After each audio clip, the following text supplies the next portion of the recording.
Good morning. आप सब कैसे हैं? आई होप आप सब ठीक होंगे। एक स्टोरी। दो दोस्त एक घने जंगल से होकर कहीं जा रहे थे। दोनों काफ़ी अच्छे गहरे दोस्त थे। दोनों आपस में बात करते हुए घने जंगल की ओर जा रहे थे। उनमें से एक दोस्त डर रहा था, लेकिन उसके साथी मित्र ने कहा कि मेरे होते हुए तुम्हें डरने की ज़रूरत नहीं है। तुम्हारा सच्चा मित्र हूँ, अच्छा मित्र हूँ। इतने में ही सामने से बहुत ही बड़ा भालू नजर आता है। जो दोस्त कह रहा था कि मैं अच्छा मित्र हूँ, वो भालू को देखते ही भाग खड़ा हुआ। दूसरे मित्र कहता रहा कि मैं तुम्हारा सच्चा और अच्छा मित्र हूँ। इतने में ही सामने से ही बहुत बड़ा भालू नजर आया। जो दोस्त कह रहा था कि अच्छा मित्र हूँ, वो भालू को देखकर भाग खड़ा हुआ। दूसरे मित्र कहता रहा कि मुझे छोड़कर मत भागो, लेकिन वो भागते हुए एक पेड़ पर चढ़ गया। यह देख उसका मित्र और भी डर गया, क्योंकि वो पेड़ पर चढ़ना नहीं जानता था।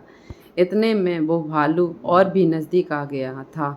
जब वो बेहद करीब आने लगा तो दूसरे मित्र के पास कोई चारा नहीं था और वो वहीं जमीन पर नीचे आंख बंद करके लेट गया। पेड़ पर चढ़ा मित्र यह सारा नज़ारा देख रहा था। वो सोचने लगा कि ऐसे तो यह मर जाएगा। इतने में ही वो भालू नीचे लेटे मित्र के करीब आकर उसे देखने लगा। उसे सूंघा और उसने उसके शरीर की पूरी तरह से मुआयना की। मुआयना करने के बाद भालू चला गया। जमीन पर लेटे मित्र ने राहत की सांस ली और सोचने लगा कि अच्छा हुआ जो मैंने सांस रोक ली थी, क्योंकि भालू मुर्दों को नहीं खाते और वो भालू मुझे मरा समझकर चला गया।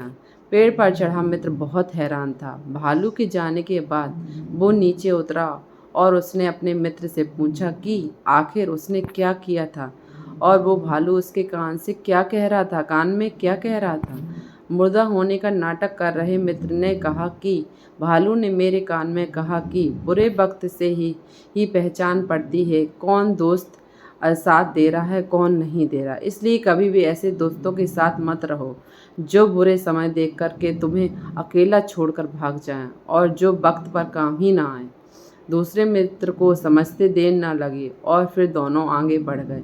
इस कहानी से हमें क्या सीख मिलती है? इस कहानी से हमें यही सीख मिलती है कि सच्चा दोस्त वही होता है जो बुरे से बुरे वक्त में भी अपने मित्र का साथ नहीं छोड़ता है और मुसीबत के समय भी अपने मित्र की मदद करता है। वही सच्चा मित्र होता है। Thank you so much. मेरे चैनल को लाइक करें, सब्सक्राइब करें एंड शेयर।